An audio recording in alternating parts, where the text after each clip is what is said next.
Hola, muy buena semana para todos. Comenzamos este día lunes con la cápsula de ciencias naturales. Seguimos viendo el tema de los estados de la materia y de la materia, pero vamos a trabajar ahora cómo vamos a medir la masa, cómo vamos a medir el volumen y cómo vamos a medir la temperatura de estas materias en estado líquido, en estado sólido, en estado gaseoso. Vamos a ver qué instrumentos vamos a ocupar también para medir todo esto. Así que pongan mucha atención y vamos a comenzar ahora.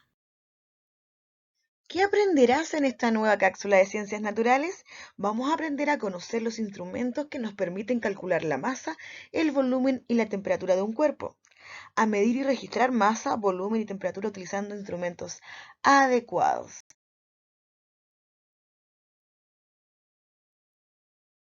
Aprender a medir masa. La masa es la cantidad de materia que tiene un cuerpo. Se mide con un instrumento llamado balanza. Hay distintos tipos. Por ejemplo, existe la balanza digital de cocina, que en general sirve para medir cuerpos más pequeños. Y también está la balanza digital de baño, la cual utilizamos para medir nuestra masa corporal. La unidad de medida más utilizada es el kilogramo, cuyo símbolo es kg. También se puede ocupar los gramos para cuerpos más pequeños, cuyo símbolo es G. Es importante saber que un kilogramo es igual a 1000 gramos. Por lo tanto, si tenemos un kilo de arroz, es lo mismo decir que tenemos 1000 gramos de arroz. Práctica. ¿Cómo medir la masa?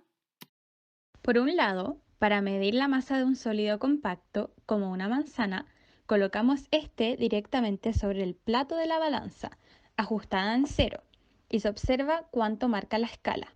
Por ejemplo, si ponemos una manzana en la balanza, podemos observar que esta masa 170 gramos. Por otro lado, para medir la masa de un sólido no compacto, como la harina, se utiliza un recipiente. No obstante, para esto tenemos que medir la masa del recipiente vacío, luego la masa del recipiente con el sólido y finalmente restamos ambas masas para encontrar la masa del sólido. Puesto que los líquidos pueden escurrir y fluir, hay que medir sus masas en un recipiente, tal como lo hicimos con los sólidos no compactos.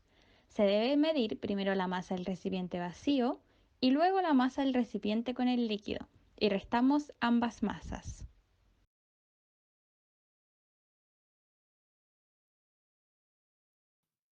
Ahora aprenderemos a medir el volumen de la materia. Debemos recordar que el volumen es el espacio que ocupa un cuerpo. Este se puede medir con distintos instrumentos. Por ejemplo, una pipeta, una wincha de medir, regla o una probeta, instrumento que marcan las medidas. En los sólidos, la principal unidad de medida es el metro cúbico. Sin embargo, la que más utilizamos para los líquidos es el litro, cuyo símbolo es una L mayúscula. Un litro es igual a 1000 mililitros, que se simboliza con la letra M y L. Esta es otra de las unidades que comúnmente se emplea. Ejemplo, una caja de leche contiene 1 litro.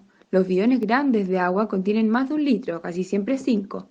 Y un jugo en cajita contiene menos de 1 litro, 250 ml generalmente, tal como se observa en la imagen. El volumen de un líquido se mide directamente con los instrumentos, tal como aparecen en la fotografía. Todos ellos están graduados para realizar dichas mediciones. Por ejemplo, el primer vaso contiene 50 ml de agua, aproximadamente, y el jarro contiene una capacidad de 1 litro. Medir el volumen de un sólido irregular es un poco diferente. Para esto debemos utilizar agua y algún recipiente graduado. Teniendo una cierta cantidad de líquido, se introduce el objeto en el recipiente. El líquido aumentará su volumen. Por lo tanto, estamos analizando el espacio que ocupa ese objeto al calcular la diferencia entre el volumen final y el volumen inicial. Pongamos en práctica lo aprendido. ¿Cómo medir volumen? Primero teníamos 200 ml de agua y luego aumentó a 300 ml. ¿Qué volumen ocupa el cuerpo? Pausa el video y tómate tu tiempo para pensar. Muy bien, el volumen de la lata de atún serían 100 ml. ¿Y cómo medimos el volumen de un líquido?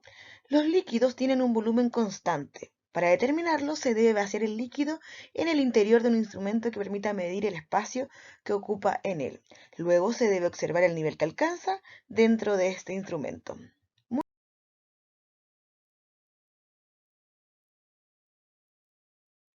¿Cómo medir la masa y el volumen de los gases? Ocuparemos un instrumento para medir la presión de los gases en recipientes encerrados. Este es útil para la medición de los volúmenes de los gases y su nombre es nanómetro. Los gases tienen la capacidad de ocupar todo el espacio disponible en el que se encuentran, por ejemplo, una habitación. El volumen de un material en estado gaseoso corresponde a la capacidad del recipiente que lo contiene. Por lo tanto, en los gases, dependiendo la cantidad que tenga el recipiente que lo va a contener, va a ser su volumen.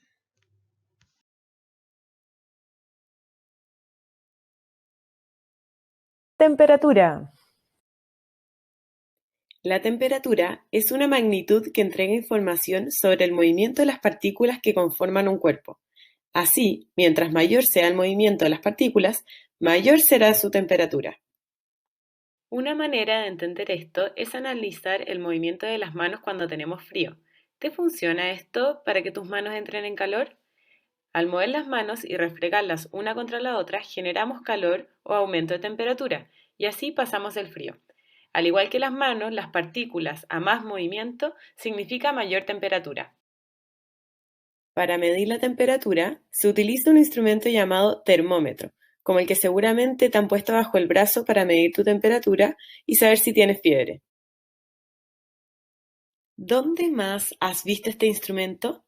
Actualmente se están utilizando al ingresar a algunos lugares como los supermercados, para medir la temperatura de los clientes como medida de prevención contra el coronavirus. Y la unidad de medida que utilizamos para medir la temperatura, generalmente en Chile, son los Celsius, grados Celsius. Pongamos en práctica lo aprendido. ¿Cómo medir temperatura? Vamos a medir la temperatura del agua con hielo y el agua recién hervida. Introducimos los termómetros y esperamos unos segundos. Al ser termómetros domésticos, no vemos un número exacto en las temperaturas de las aguas, sino que la que estaba en el agua hirviendo, el termómetro marcaba lo máximo en grados Celsius y el que estaba en el agua con hielo marcaba lo menos posible en grados Celsius. Ahora a trabajar tú. Hazlo en tu cuaderno. 1. Explica cómo medirías la masa, el volumen y la temperatura de la leche del vaso. ¿Qué instrumento y unidades de medida utilizarías? Trabajemos en el texto del estudiante de Ciencias Naturales en la página 30 y 31. Lee con mucha atención la página 30 y analiza habilidades científicas de medir y registrar. Y responde en tu cuaderno la pregunta del paso número 5. Seguimos en la página 31 y seguimos midiendo y registrando. Practiquen, dice. Pedro ordenó las esferas de más a menos masa. Él piensa que si la esfera es más grande, debe tener más masa. Ayudémoslo a descubrir. Vas a trabajar paso a paso, desde el paso número 1 hasta el paso número 5, y luego vas a contestar las preguntas que están abajo. Espero te resulte fácil y entretenido. Recuerda entonces que cualquier duda que tengas te comunicas con tu profesora de ciencias y la evidencia de esta actividad deberá ser enviada mediante WhatsApp el día viernes como plazo máximo. Un abrazo gigante a los 2 cuartos, que estén muy bien.